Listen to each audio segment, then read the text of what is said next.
Social മീഡിയയിൽ ഒരു post ഇട്ടു, പിന്നാലെ അത് അപ്രത്യക്ഷമായി. ഒരു അക്കൗണ്ട് നിയന്ത്രിക്കപ്പെട്ടു. മറ്റൊരു പോസ്റ്റ് ഇന്ത്യയിൽ മാത്രം കാണാനാകാത്ത അവസ്ഥ. എങ്ങനെയാണ് ഇതിന് പിന്നിലെ സാങ്കേതിക സംവിധാനം പ്രവർത്തിക്കുക? എങ്ങനെയാണ് യൂസർമാർ അറിയാതെ ഒരു സോഷ്യൽ മീഡിയ പോസ്റ്റ് നീക്കം ചെയ്യാൻ മെറ്റയ്ക്ക് സാധിക്കുന്നത്? ആർക്കൊക്കെയാണ് മെറ്റയോടൊരു പോസ്റ്റോ അക്കൗണ്ടോ നീക്കം ചെയ്യണമെന്ന് ആവശ്യപ്പെടാൻ കഴിയുക? സർക്കാർ ഒരു പോസ്റ്റ് നീക്കം ചെയ്യണമെന്ന് മെറ്റയോട് ആവശ്യപ്പെട്ടാൽ അതിന് പിന്നാലെ എന്താണ് സംഭവിക്കുക? മെറ്റയിൽ നിന്നൊരു പോസ്റ്റ് എങ്ങനെയാണ് നീക്കം ചെയ്യപ്പെടുന്നത്? നമുക്ക് നോക്കാം, നമുക്കറിയണം. ഒരു സോഷ്യൽ മീഡിയ പോസ്റ്റ് നീക്കം ചെയ്യണമെന്ന് സർക്കാരിനോട് ആവശ്യപ്പെട്ടാൽ എന്താണ് സംഭവിക്കുക എന്നത് നമുക്ക് ആദ്യം നോക്കാം. സാധാരണഗതിയിൽ ഒരു പരാതിയോ നിയമലംഘനമോ ശ്രദ്ധയിൽപ്പെടുമ്പോഴാണ് സർക്കാർ ഒരു സോഷ്യൽ മീഡിയ പോസ്റ്റ് നീക്കം ചെയ്യാനുള്ള നടപടി സ്വീകരിക്കുക. അതിനു മുൻപ് സർക്കാർ പരാതിയിൽ ഒരു അന്വേഷണം നടത്തണം എന്നതാണ്. എന്നിട്ട് ആവശ്യമാണെന്ന് ബോധ്യപ്പെട്ടാൽ മാത്രമാണ് സമൂഹ മാധ്യമ പ്ലാറ്റ്ഫോമിന് നിർദ്ദേശം നൽകുന്നു. ഇത്തരത്തിൽ ലഭിക്കുന്ന നിർദ്ദേശത്തെ തുടർന്ന് മെറ്റ പോലെയുള്ള സമൂഹ മാധ്യമങ്ങൾ വിഷയം പരിശോധിക്കുന്നു. അതായത് സർക്കാർ നേരിട്ട് ഫേസ്ബുക്കിലോ ഇൻസ്റ്റഗ്രാമിലോ കയറി ഒരു പോസ്റ്റ് ഡിലീറ്റ് ചെയ്യുന്നതല്ല. നിയമപരമായ നടപടിക്രമത്തിലൂടെയാണ് പ്ലാറ്റ്ഫോമിനോട് നടപടി ആവശ്യപ്പെടുക എന്നതാണ് നമുക്ക് മനസ്സിലാക്കാൻ കഴിയുക. അല്ലെങ്കിൽ അപ്പോൾ ഒരു പരാതി അല്ലെങ്കിൽ ഒരു വിവരം അത് കിട്ടണം, സർക്കാർ അതിൽ പരിശോധന നടത്തി അതിൽ ബ്ലോക്ക് ചെയ്യാനുള്ള നിർദ്ദേശം നൽകണം. ഈ കാര്യങ്ങളാണ് പ്രാഥമികമായി അവിടെ സംഭവിക്കുക എന്നതാണ്.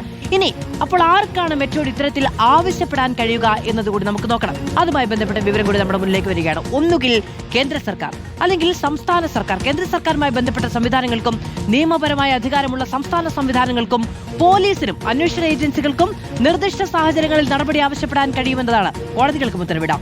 എന്നാൽ ഒരു സാധാരണ വ്യക്തിക്ക് നേരിട്ട് മെറ്റയോട് ഒരു അക്കൗണ്ട് നീക്കം ചെയ്യാൻ ഉത്തരവിടാനാകില്ല. പരാതി നൽകാൻ കഴിയും. പോലീസിനോടോ ബന്ധപ്പെട്ട അധികാരികളോടോ പരാതിയുമായി സമീപിക്കാം. ആവശ്യമായാൽ കോടതിയെയും സമീപിക്കാം. ഔദ്യോഗികമായ നിയമ നടപടിയിലൂടെയാണ് പിന്നീട് സോഷ്യൽ മീഡിയ പ്ലാറ്റ്ഫോമുകളെ സമീപിക്കാൻ കഴിയുക. അപ്പോൾ എന്തൊക്കെയാണ്? ഒന്ന് കേന്ദ്ര സർക്കാർ, രണ്ട് സംസ്ഥാന സർക്കാർ അല്ലെങ്കിൽ പോലീസ്, അന്വേഷണ ഏജൻസികൾ, ഏറ്റവും അവസാനം വിവിധ കോടതികൾ. ഇത്തരം ആളുകൾക്കാണ് ഇതിനുള്ള മെറ്റയോട് ഇത് ആവശ്യപ്പെടാൻ കഴിയുക. ഇത്തരത്തിലുള്ള നടപടികളിൽ പ്രധാനമായും ചർച്ച ചെയ്യപ്പെടുക നിയമവ്യവസ്ഥയാണ്. വിവര സാങ്കേതിക നിയമത്തിന്റെ 69A വകുപ്പ്. എന്താണ് ഈ വകുപ്പ് എന്നത് നമുക്ക് നോക്കാം. എന്താണ് 69A? IT ആക്ട് 2000 69A വകുപ്പ് എന്താണ് എന്നത് നമുക്ക് പരിശോധിക്കാം. നോക്കൂ, സോഷ്യൽ മീഡിയ നിയന്ത്രണത്തിന് വേണ്ടി ഉപയോഗിക്കാൻ കഴിയുന്നത് ഇതാണ്. വിവര സാങ്കേതിക നിയമത്തിലെ 69A വകുപ്പ് പ്രകാരം നിയമത്തിൽ നിർദ്ദേശിച്ചിട്ടുള്ള പ്രത്യേക സാഹചര്യങ്ങളിൽ ഓൺലൈൻ ഉള്ളടക്കത്തിലേക്കുള്ള പൊതുപ്രവേശനം തടയുന്നതിനുള്ള അധികാരം കേന്ദ്ര സർക്കാരിന് ഉണ്ട്. ദേശീയ സുരക്ഷ, പൊതുസമാധാനം തുടങ്ങിയവ നിയമത്തിൽ വ്യക്തമായിട്ടുള്ള കാരണങ്ങളാണ് ഇതുമായി ബന്ധപ്പെട്ട് പരിഗണിക്കുന്നത്. അതുകൊണ്ട് തന്നെ ഒരു ബ്ലോക്കിംഗ് നിർദ്ദേശം പുറത്തു വരുമ്പോൾ ആരാണ് നിർദ്ദേശം നൽകിയത് എന്നതിനൊപ്പം ഏതു നിയമത്തിന്റെ അടിസ്ഥാനത്തിലാണ് നടപടി ആവശ്യപ്പെട്ടത് എന്നതും പ്രധാനമാണ്. അപ്പോൾ IT ആക്ട് 2000 69A വകുപ്പ് പ്രകാരമാണ് ഈ റെസ്ട്രിക്ഷൻ ഉണ്ടാവുക എന്നതാണ്. പക്ഷേ ഇവിടെ മറ്റൊരു പ്രധാന വ്യത്യാസമുണ്ട്. സർക്കാരിന് നോട്ടീസ് പുറപ്പെടുവിക്കാവുന്നതിലും എല്ലായ്പ്പോഴും ഒരേ നടപടി ആയിരിക്കില്ല സമൂഹ മാധ്യമ പ്ലാറ്റ്ഫോമുകൾ സ്വീകരിക്കുക. സർക്കാർ നിർദ്ദേശം നൽകിയാൽ മെറ്റ ഉൾപ്പെടെയുള്ള പ്ലാറ്റ്ഫോമുകൾ എന്തൊക്കെ നിലപാട് സ്വീകരിക്കും എന്നതുകൂടി നമുക്ക് അറിയേണ്ടതുണ്ട്. നമുക്ക് നോക്കാം എന്താണ് ചെയ്യുക എന്നത്. പോസ്റ്റ് ആണെങ്കിൽ ആ പോസ്റ്റ് നീക്കം ചെയ്യാൻ കഴിയും, അക്കൗണ്ട് നിയന്ത്രിക്കാൻ കഴിയും എന്നതുണ്ട്. പ്രദേശം, അതായത് ഒരു പ്രദേശത്താണ് പ്രശ്നമെങ്കിൽ അവിടേക്കുള്ള പ്രവേശനം തടയാൻ കഴിയും. ഒരു പ്രത്യേക പോസ്റ്റ് മാത്രം നീക്കം ചെയ്യാം. ചില സാഹചര്യങ്ങളിൽ അക്കൗണ്ടിനെതിരെ നടപടിയെടുക്കാം. മറ്റൊരു സാധ്യത ഒരു പ്രത്യേക രാജ്യത്തോ പ്രദേശത്തോ ഉള്ളടക്കത്തിലുള്ള പ്രവേശനം തടയുക എന്നതാണ്. അതായത് ഒരു പോസ്റ്റ് കാണാനില്ല എന്നതുകൊണ്ട് അക്കൗണ്ട് തന്നെ ഇല്ലാതായി എന്ന് പറയാൻ കഴിയില്ല എന്നതാണ് അതിലൂടെ നമുക്ക് വ്യക്തമാക്കാൻ കഴിയുന്നത്. ഇനി സർക്കാർ ആവശ്യപ്പെട്ടാൽ അനുസരിക്കാതിരിക്കാൻ മെറ്റയ്ക്ക് ബാധ്യതയുണ്ടോ എന്നതാണ് അടുത്ത ചോദ്യം. ബ്ലോക്കിംഗ് നിർദ്ദേശം ലഭിച്ചാൽ അത് മെറ്റയ്ക്ക് തള്ളാൻ കഴിയില്ല എന്നതാണ് അതിന്റെ യാഥാർത്ഥ്യം. അതായത് നിയമം അനുശാസിക്കുന്ന നടപടിയായി അത് പാലിക്കേണ്ട ബാധ്യത മെറ്റയ്ക്കുണ്ട്. അധികാരമുള്ള സംവിധാനങ്ങളിൽ നിന്ന് ബ്ലോക്കിംഗ് നിർദ്ദേശം എത്തിയാൽ അംഗീകരിക്കുന്നില്ല എന്ന് പറഞ്ഞ് മെറ്റയ്ക്ക് അത് അവഗണിക്കാൻ കഴിയില്ല.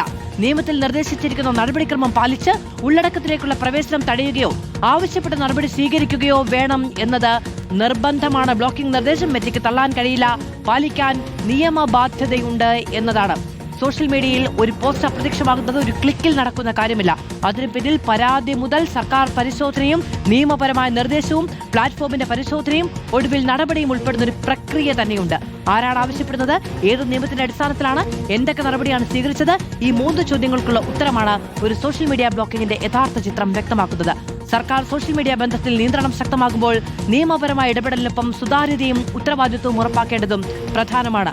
സമൂഹ മാധ്യമങ്ങൾക്ക് സർക്കാർ ആവശ്യപ്പെട്ടിട്ട് ഒരു കണ്ടന്റ് നീക്കം ചെയ്യാതിരിക്കാൻ കഴിയില്ല എന്നതിന്റെ പ്രധാനപ്പെട്ട കാര്യം സർക്കാർ നൽകുന്ന സേഫ് ഹാർബർ എന്ന് പറയുന്ന പദവി കൂടിയാണ്. കാരണം നമ്മളിപ്പോൾ ഒരു അഭിപ്രായം പറയുകയാണെങ്കിൽ നമുക്കതിൽ നിയമപരമായ ഉത്തരവാദിത്തമുണ്ട്. പക്ഷേ നമ്മളൊരു പ്ലാറ്റ്ഫോം ഉപയോഗിച്ച് ഒരു കാര്യം പറയുകയാണെങ്കിൽ അവിടെയും പറയുന്നവർക്കാണ് ഉത്തരവാദിത്തം, ആ പ്ലാറ്റ്ഫോമിനല്ല. കാരണം അത് ആശയങ്ങൾ പങ്കുവെക്കാനുള്ള പ്ലാറ്റ്ഫോമാണ്. അതിന്റെ നിയമപരമായ ഉത്തരവാദിത്തം സർക്കാർ സംവിധാനങ്ങൾ അത് പിൻവലിക്കാൻ പറയുമ്പോൾ പിൻവലിക്കുകയാണ് എങ്കിൽ ആ പ്ലാറ്റ്ഫോം ദുരുപയോഗം ചെയ്തു എന്ന പേരിൽ നിയമ നടപടി മറ്റോ മറ്റ് സമൂഹ മാധ്യമങ്ങൾക്കോ ബാധകമാകില്ല എന്നതാണ് ആ സേഫ് ഹാർബർ പദ്ധതി. അത് പിൻവലിക്കാൻ സർക്കാരുകൾ തയ്യാറാകും. എങ്ങനെയാണ് എങ്കിൽ സർക്കാരിന്റെ ആവശ്യപ്രകാരവും നടപടിയെടുക്കാൻ മറ്റ് തയ്യാറായില്ല എങ്കിൽ.